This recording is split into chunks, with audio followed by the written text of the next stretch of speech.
there's a physical aspect of it and there's a spiritual aspect of it.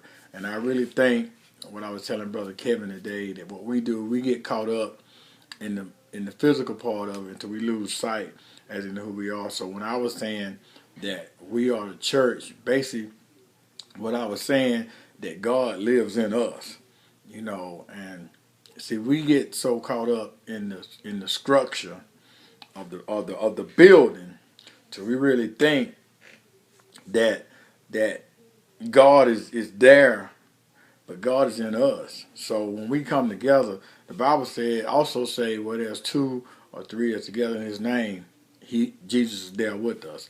So when we say we be having church and stuff at work and stuff like that, we know God is in the midst of what we are doing when we're talking about and fellowshipping about Him. So we actually having a church. We actually becoming the church. We having church. We becoming who we are because with God being in us, So with that takes me back. Like I was saying, I was telling Kevin, it's like I remember when I was little.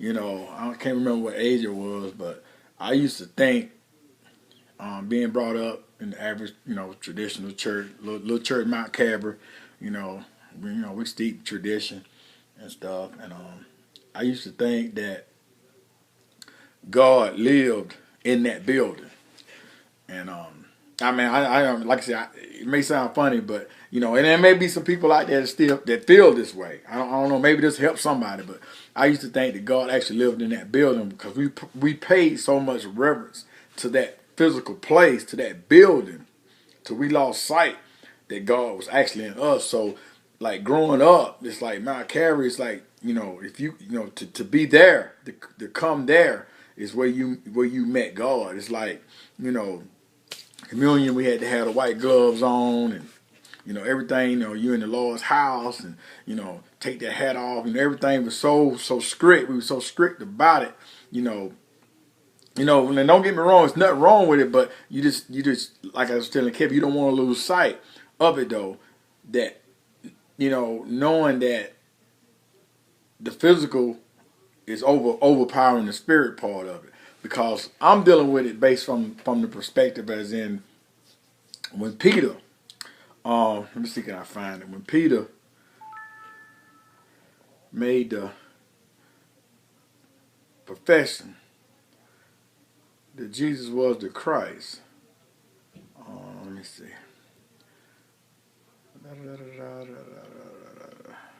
Oh, here it is right here. Okay, I'm coming out of Matthew 16 and 18. Right there at 18. Let me go back to 17. No, let me go back.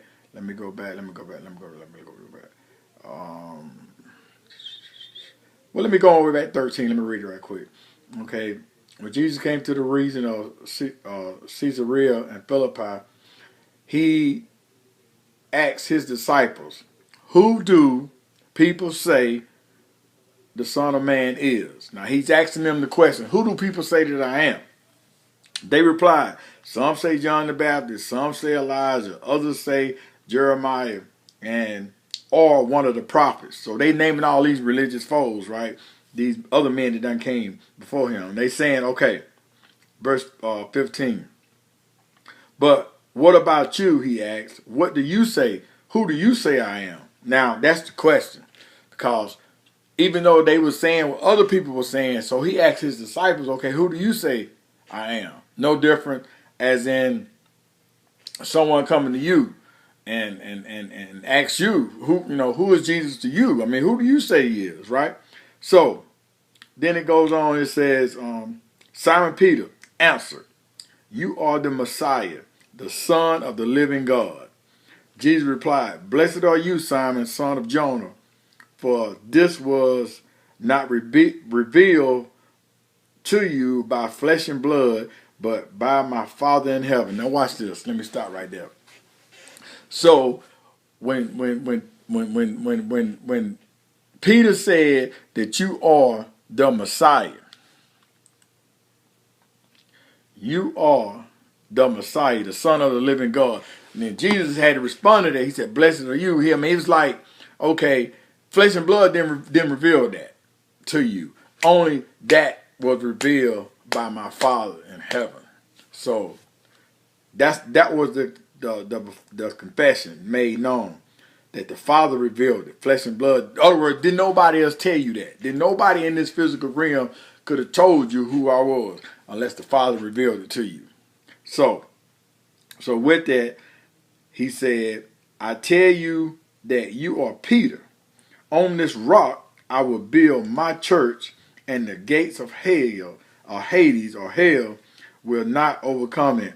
So, other words, what Jesus is saying, Peter, based on that profession alone, confessing that who I am, not only is when Peter revealed who Jesus was, Jesus revealed who Peter was. Because Jesus turned right around and said, Peter, on this rock, you are Peter. On this rock, I will build my church, and the gates of hell will not overcome it. I will give you the keys of the kingdom of heaven. Whatever you bind on earth will be bound in heaven, and whatever you loose on earth will be loosed in heaven. So, there we have it. The confession being said. Now the church is being built based on that confession. So when we confess and we come to the knowledge and it's revealed to us by the Spirit of God who He is, then that church begin to build to take place inside of us. Like I said, God in us. We are the church. It's us. This is when Paul was in Athens. It says that God who made the world and everything in it is the Lord of heaven and earth. And He does not live in temples built by hand. So there it is. That which we built, we create. God don't live in that. God lives in us. We are the temple. We are the house in which God lives. That right there is like an eye opener, because, like I said, being brought up reverencing the physical aspect of things, and telling people, and people still do it today, come to my church, my church, like God, you're gonna really, really experience God here, like God ain't working down the street down in that church. See, so we get construed because we're trying to bring God, and we're trying to house God in this box, when actually God is in all of us. So with that type of understanding, brothers and sisters, we can begin to grow and walk in this thing as a church full of power. Not so much playing the role on Sunday mornings. Another thing too, pointed out there in Athens, where Paul stood up, in the meeting, and he said, "People of Athens, I see in every way you are very religious. For I walked around and looked very carefully at the objects of worship. I can even find altars and statues in Scripture. I found one even said to an unknown God." See, these people in Athens, they had these big temples built, and structures and statues and all this physical aspect of stuff, and that was God to them. And Paul said, "I see that you're very religious." He said, "I even found one subscribed to an unknown God." So in other words, we don't want to admit, we're going to say this God even unknown. So with that inscribed on it. So you are ignorant of the very thing you worship, Paul said.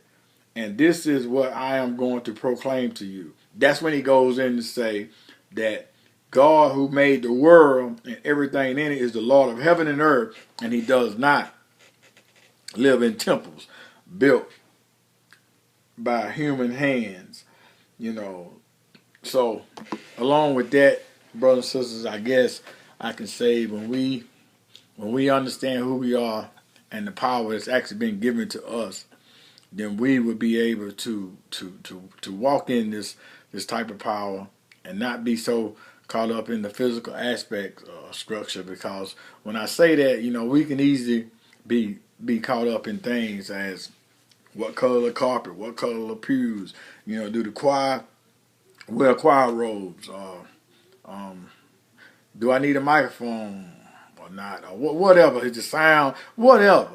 We get caught up in that. So I guess I just want to pull it back into the spirit to know that God lives in us, and wherever I go, he goes with me.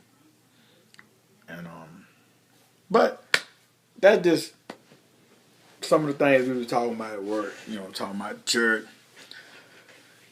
church, and you know how we see things, and you know, like I said, I look back, and I think back about how I felt growing up in a lot of ways. You know, you know, God's house. You know, and then didn't even fail to realize that this is the house God want to live in. But now I got it. I got it, brothers and sisters. You know, and I think about sometimes when I see people and they be, you know, invite me to come to my church. You know, I don't mind going fellowshipping with anybody. I fellowship with anybody. But when it comes to the church aspect, the church is where I am. You know, it's where we are. Oh, and another thing too, I had to throw this in there. When I was growing up, when they at the end of the church service, when they say the doors of the church is open, for a long time I used to say I didn't know they was locked. But anyway, give me a shirt. You know, shirt say I see a lot of people wearing the shirts. I love my church. I'm gonna get me a shirt. So since I know that I am the church, I love myself. Y'all be blessed.